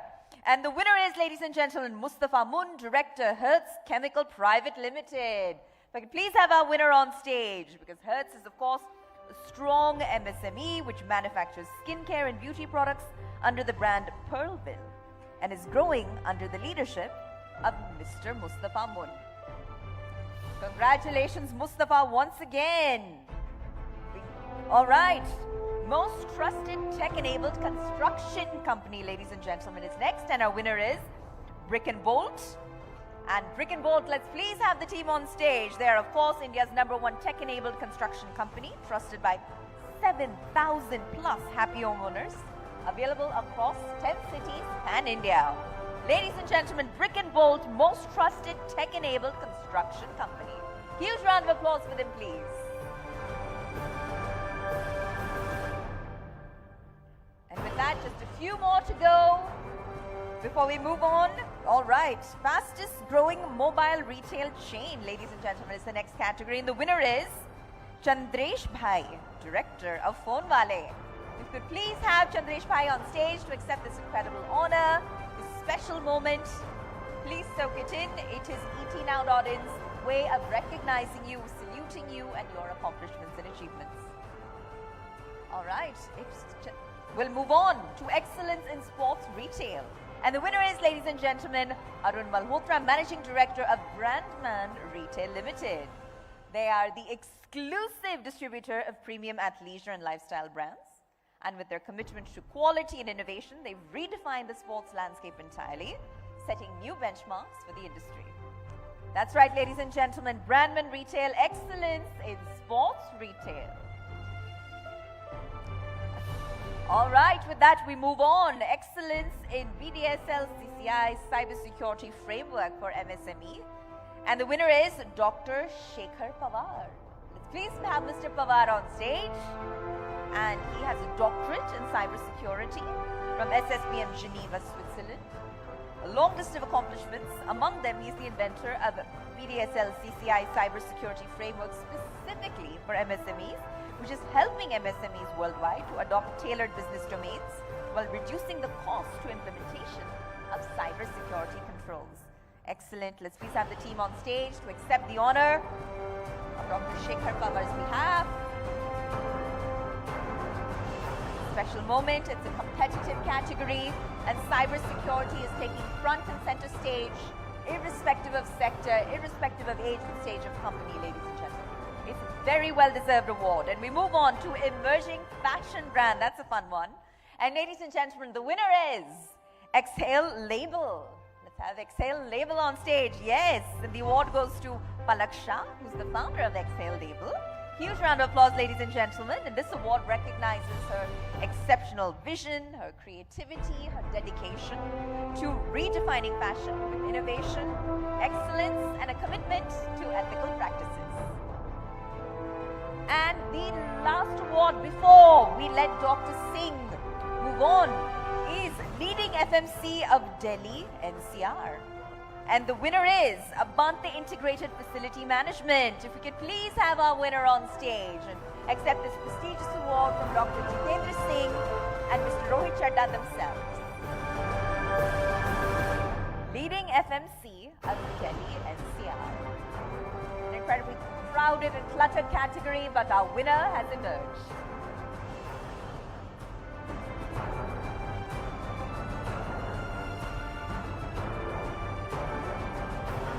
Thank you to our winners. And Rohit, if I could ask that you please felicitate our special guest, Dr. Jitendra Singh, with a token of our appreciation, our heartfelt gratitude. Sir, your decision to be here and honor us with your presence leaves us deeply humbled. I believe another round of applause for Dr. Jitendra Singh, ladies and gentlemen. All right.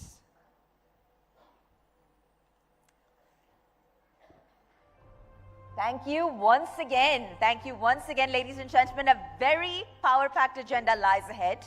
But before we proceed with the next session, I simply want to mention that events like this, of this scale and of this magnitude, do not come together without the support of our partners. So I want to take a moment to re-acknowledge our partners in this effort. And if I could do so, I'll start. It's a long list, but bear with me here. We are, of course, the ETNow.in Business Conclave and Awards 2025 is, of course, powered by Spacewood Office Solutions. Our silver partner is Deliberate. Our home loan partner is LIC HFL. Our communication partners, the two, one is One Xtel Communication and the other Primex Media Services. Likewise, we have two state partners. The first, Invest Madhya Pradesh, and the second, Uttarakhand Shasan. And then outdoor partners as well. Heights Group and Sapphire Media. Our education partner is Lingayas Vidyapeeth. Our luxury car partner, and you see it right back there at the back of the hall, is an Audi. Our retail pharmacy partner is Dava India, and our gold partner are Hello Entrepreneurs.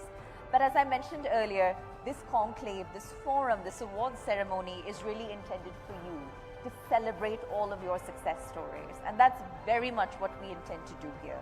There's a celebration and a thought leadership, and it all comes together to create, that ideal platform to create change. So with that, I'll just brief you as to what we have planned next. Now, when we talk about transformative workspaces, transformative workspaces are redefining the future of work because they're fostering innovation, collaboration, and adaptability. And as businesses, of course, continue to evolve, these agile and tech-driven environments are consistently shaping a more productive and a more conducive employee-centric workplace.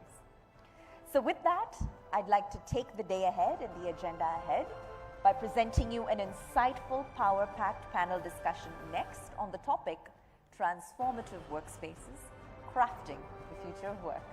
And to moderate this next session, if I could please call back on stage Prashant Singh, editor with ETNow.in and ETNowSwadesh.in, and joining him, a highly distinguished panel of domain experts, which include Utsav Khandelwal, Director of Human Resources at Zimmer Biomet, Raman Bampra, Group Account Director, Work Dynamics JLL, Parul Seth, National Director, Business Development and Growth with Office Business Solution.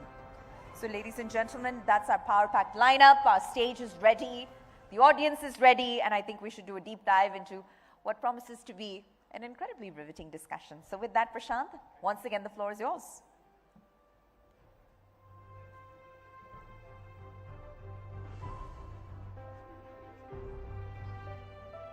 All right.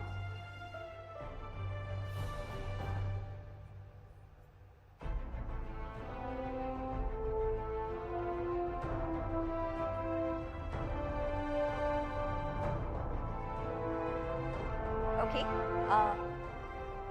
All right. So we're going to, dive right into our next session. But I believe we're going to treat our audiences to a quick audio visual at the moment first. So sit tight. And if I could please have the AV. Ladies and gentlemen, have a look.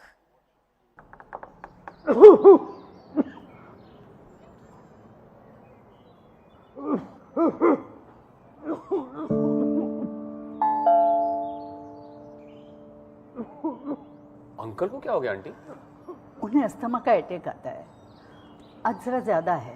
Doctor के पास ले जाना चाहिए ना? हाँ, बेटी को phone किया है, लेकिन उसे आने में 1 घंटा लग जाएगा। 1 घंटा? आंटी बेल बजाते, हमें 2 सेकंड नहीं लगते पहुंचने में। मैं गाड़ी की चाबी लाता हूँ। अच्छे पड़ोसी मिलते नहीं, बनते हैं, मदद दे के भी और मांग के भी। LIC हाउसिंग फाइनेंस लिमिटेड, आइए हमारे संग, हम तो पड़ोस में ही हैं।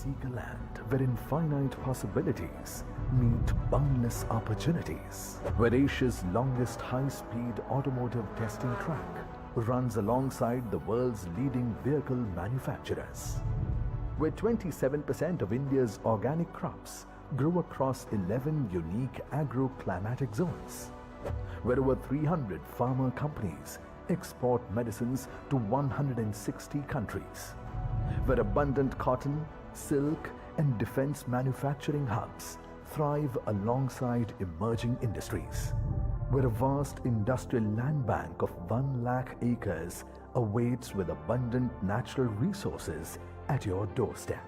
When you find all these possibilities align in one place, you know you are in Madhya Pradesh, the heart of India. Join us at the 8th Global Investors Summit 2025, where Chief Minister Dr. Mohan Yadav advances Honorable Prime Minister Narendra Modi's vision of a developed nation. आप आइए और आपको लगे policy से out of कोई भी जाना हो तो सरकार तैयार है आपकी सारी मदद करने के लिए। Invest MP, a land of infinite possibilities. 24th and 25th February 2025, Bhopal, Madhya Pradesh.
नमस्कार, हजरत निजामुद्दीन स्टेशन पर LIC आपका स्वागत करते हैं।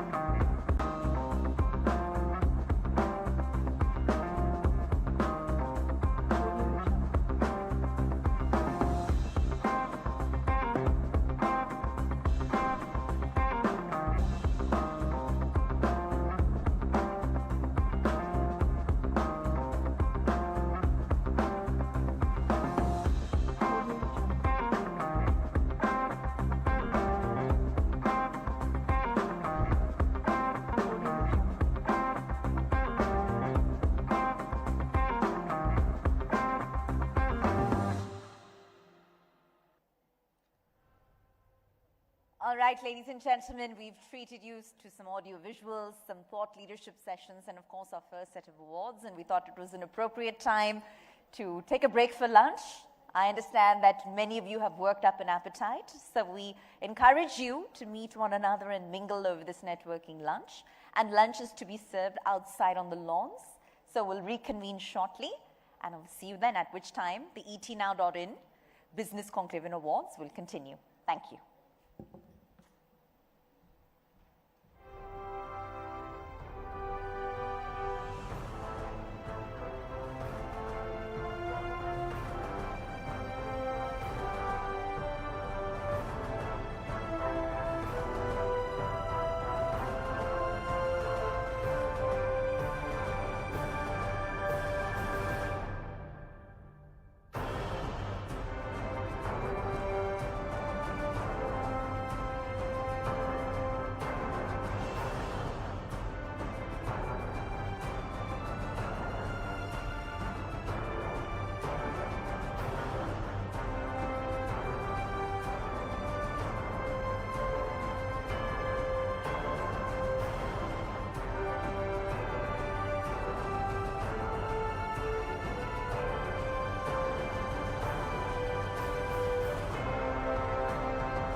Uncle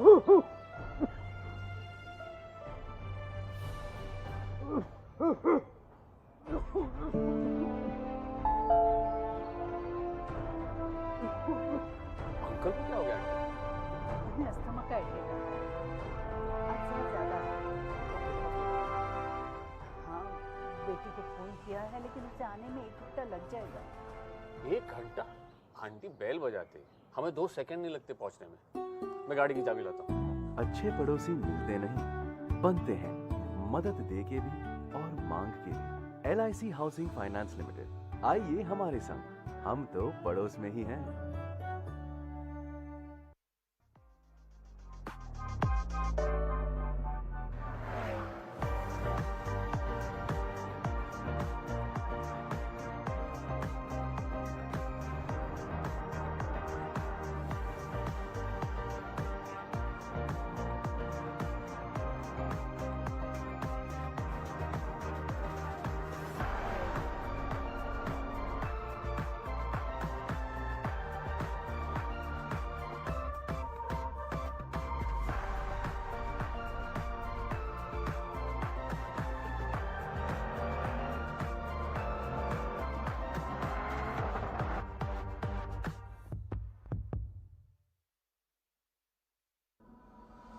If you seek a land where infinite possibilities meet boundless opportunities, where Asia's longest high-speed automotive testing track runs alongside the world's leading vehicle manufacturers, where 27% of India's organic crops grow across 11 unique agro-climatic zones, where over 300 pharma companies export medicines to 160 countries, where abundant cotton, silk, and defense manufacturing hubs thrive alongside emerging industries, where a vast industrial land bank of 1 lakh acres awaits with abundant natural resources at your doorstep.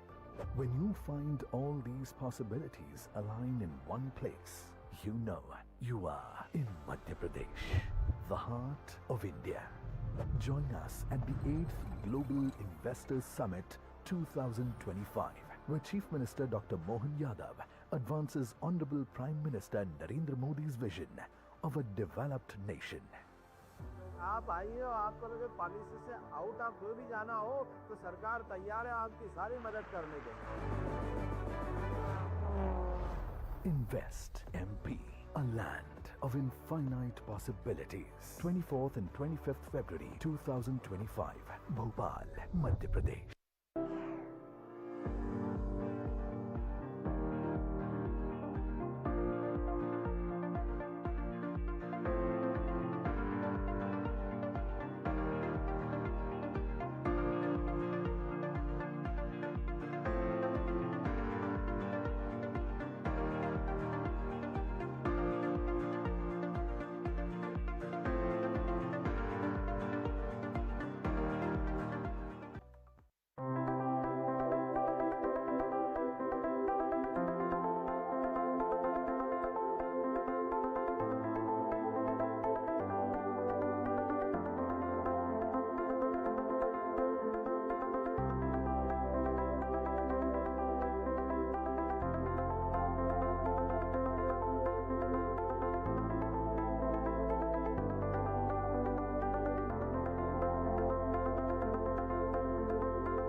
नमस्कार। Hazrat Nizamuddin station पर LIC आपका स्वागत करते हैं।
Uncle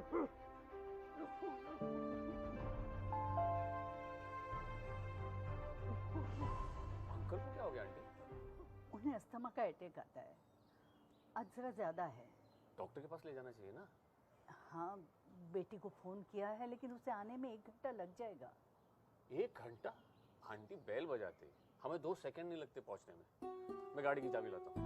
अच्छे पड़ोसी मिलते नहीं, बनते हैं, मदद दे के भी और मांग के भी। LIC हाउसिंग फाइनेंस लिमिटेड, आइए हमारे संग, हम तो पड़ोस में ही हैं।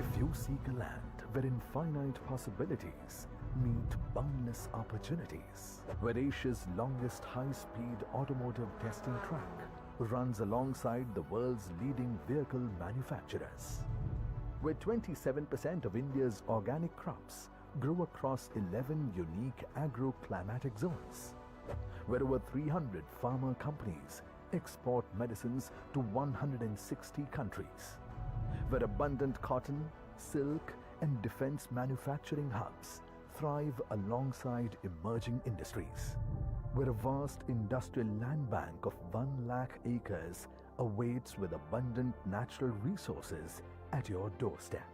When you find all these possibilities align in one place, you know you are in Madhya Pradesh, the heart of India.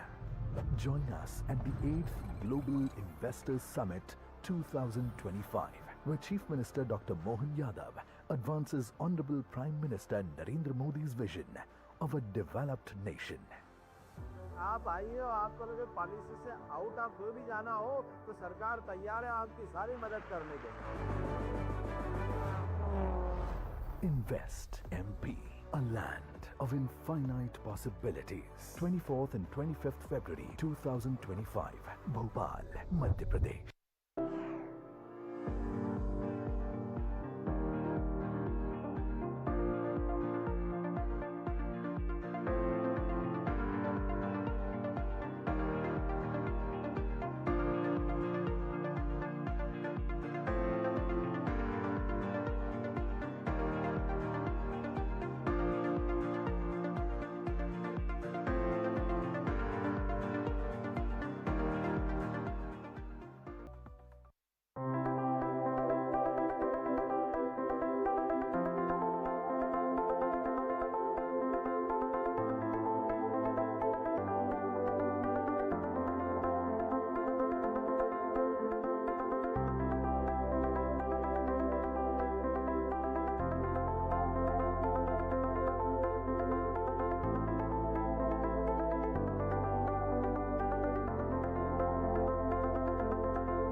नमस्कार, हजरत निजामुद्दीन स्टेशन पर LIC आपका स्वागत करते हैं।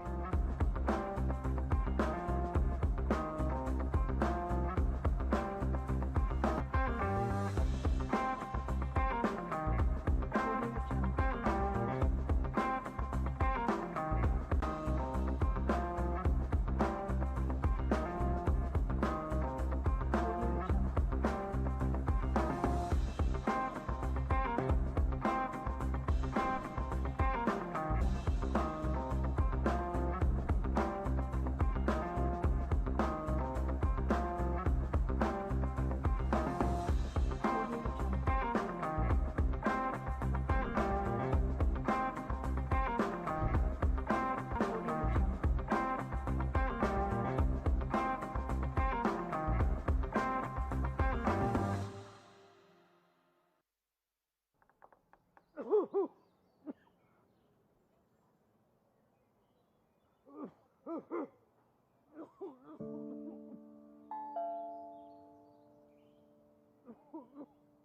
को क्या हो गया आंटी? उन्हें अस्थमा का अटैक आता है, आज जरा ज्यादा है। डॉक्टर के पास ले जाना चाहिए ना। हाँ, बेटी को फोन किया है लेकिन उसे आने में 1 घंटा लग जाएगा। 1 घंटा? आंटी बेल बजाते, हमें 2 सेकंड नहीं लगते पहुंचने में। मैं गाड़ी की चाबी लाता हूँ। अच्छे पड़ोसी मिलते नहीं, बनते हैं, मदद दे के भी और मांग के भी। LIC हाउसिंग फाइनेंस लिमिटेड, आइए हमारे संग, हम तो पड़ोस में ही हैं।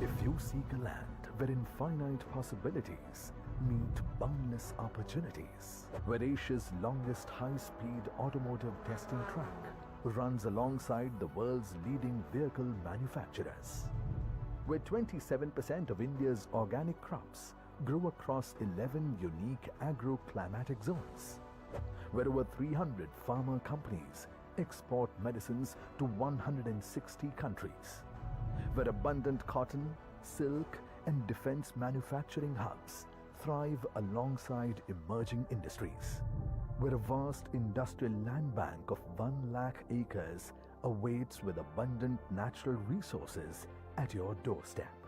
When you find all these possibilities align in one place, you know you are in Madhya Pradesh, the heart of India.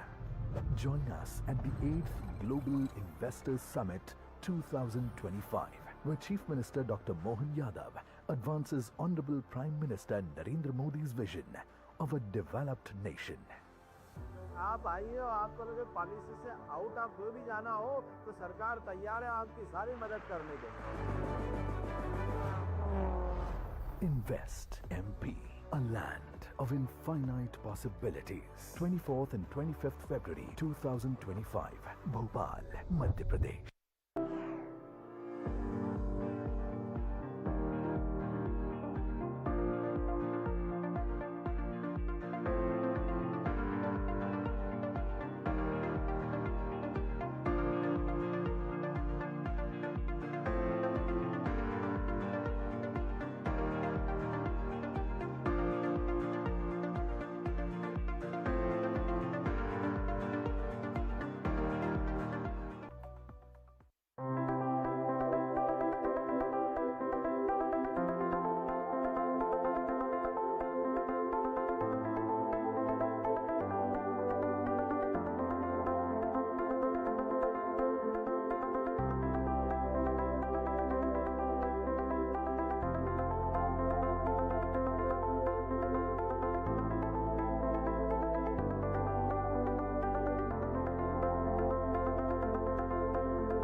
नमस्कार।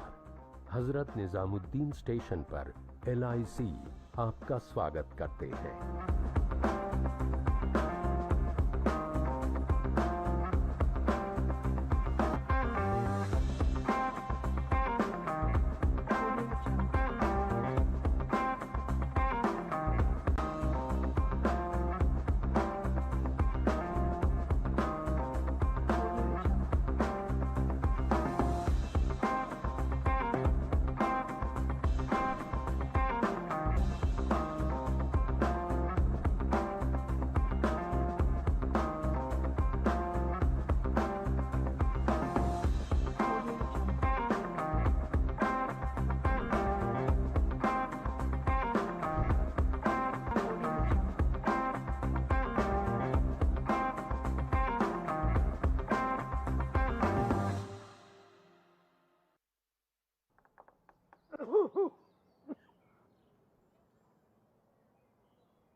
अंकल को क्या हो गया आंटी? उन्हें अस्थमा का अटैक आता है, आज जरा ज्यादा है। डॉक्टर के पास ले जाना चाहिए ना। हाँ, बेटी को फोन किया है लेकिन उसे आने में 1 घंटा लग जाएगा। 1 घंटा? आंटी बेल बजाते, हमें 2 सेकंड नहीं लगते पहुंचने में। मैं गाड़ी की चाबी लाता हूँ। अच्छे पड़ोसी मिलते नहीं, बनते हैं, मदद दे के भी और मांग के भी। LIC हाउसिंग फाइनेंस लिमिटेड, आइए हमारे संग, हम तो पड़ोस में ही हैं।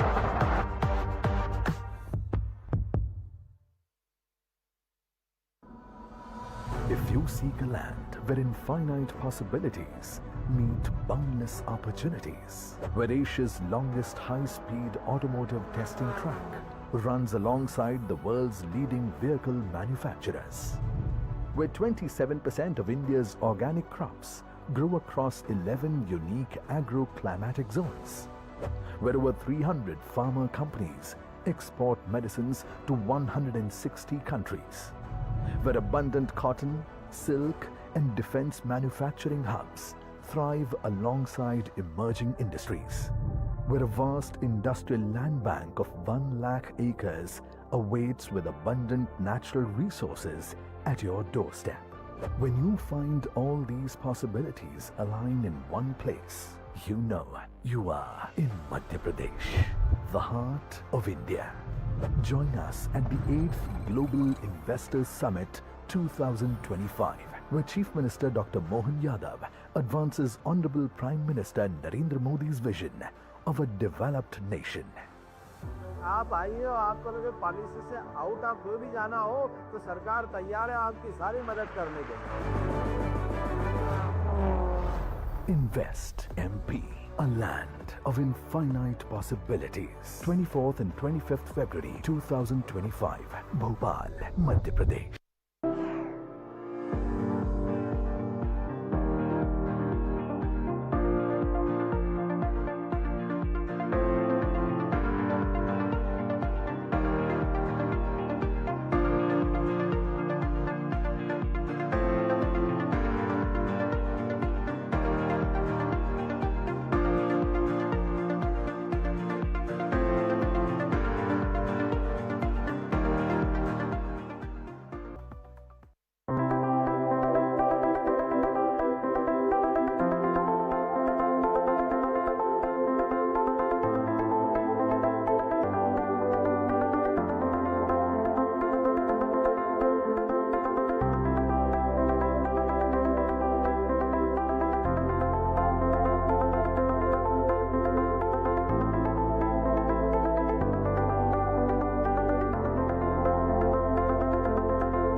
नमस्कार। हजरत निजामुद्दीन स्टेशन पर LIC आपका स्वागत करते हैं।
अंकल को क्या हो गया आंटी?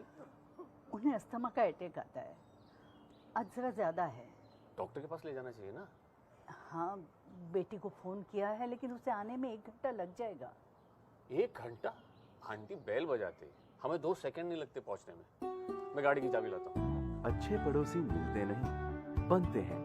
मदद दे के भी और मांग के भी। LIC हाउसिंग फाइनेंस लिमिटेड, आइए हमारे संग, हम तो पड़ोस में ही हैं।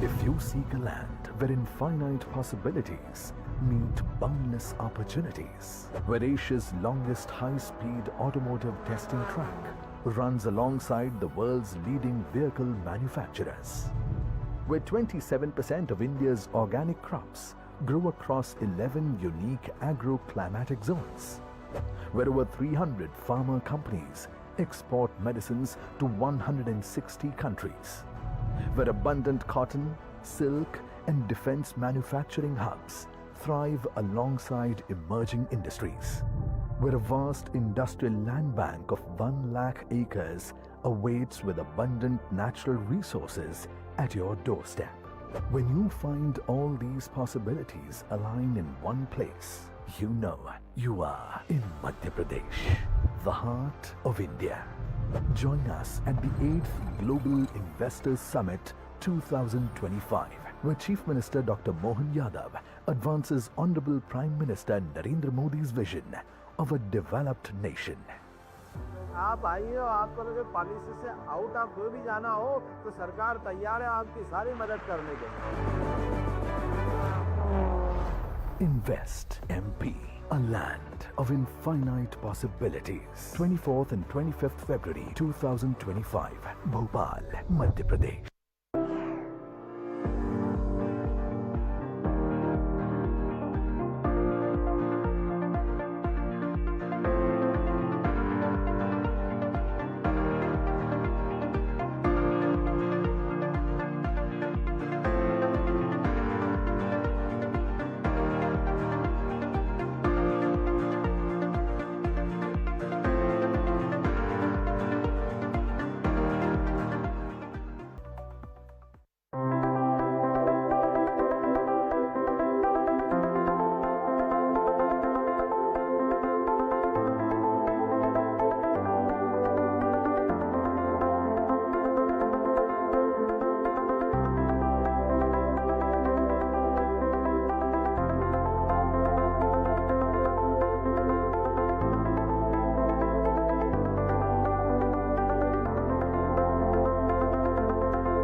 नमस्कार।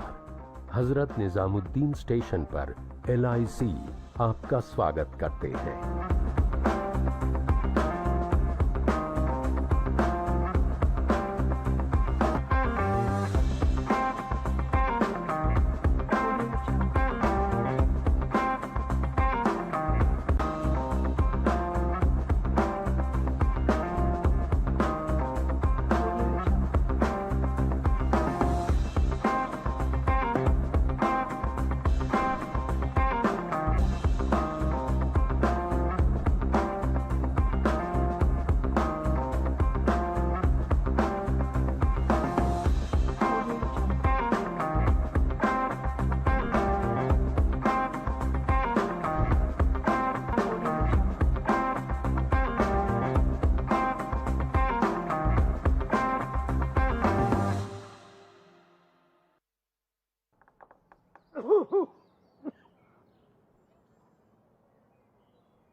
अंकल को क्या हो गया आंटी? उन्हें अस्थमा का अटैक आता है, आज जरा ज्यादा है। डॉक्टर के पास ले जाना चाहिए ना। हाँ, बेटी को फोन किया है लेकिन उसे आने में 1 घंटा लग जाएगा। 1 घंटा?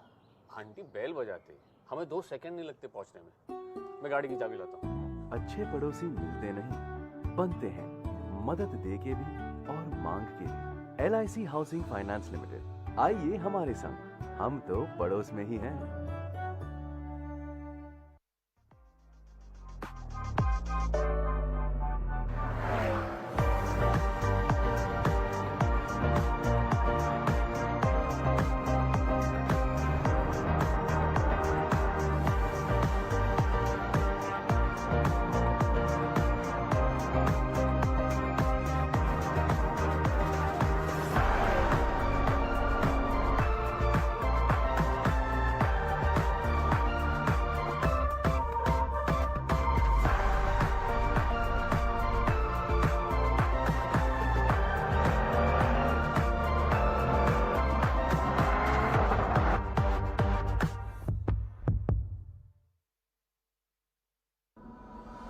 If you seek a land where infinite possibilities meet boundless opportunities, where Asia's longest high-speed automotive testing track runs alongside the world's leading vehicle manufacturers, where 27% of India's organic crops grow across 11 unique agro-climatic zones, where over 300 pharma companies export medicines to 160 countries, where abundant cotton, silk and defense manufacturing hubs thrive alongside emerging industries, where a vast industrial land bank of 1 lakh acres awaits with abundant natural resources at your doorstep.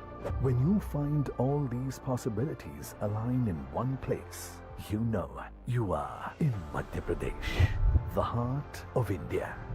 Join us at the 8th Global Investors Summit 2025, where Chief Minister Dr. Mohan Yadav advances Honorable Prime Minister Narendra Modi's vision of a developed nation. आप आइए और आपको लगे policy से out आप कोई भी जाना हो तो सरकार तैयार है आपकी सारी मदद करने के लिए। Invest MP, a land of infinite possibilities. 24th and 25th February 2025.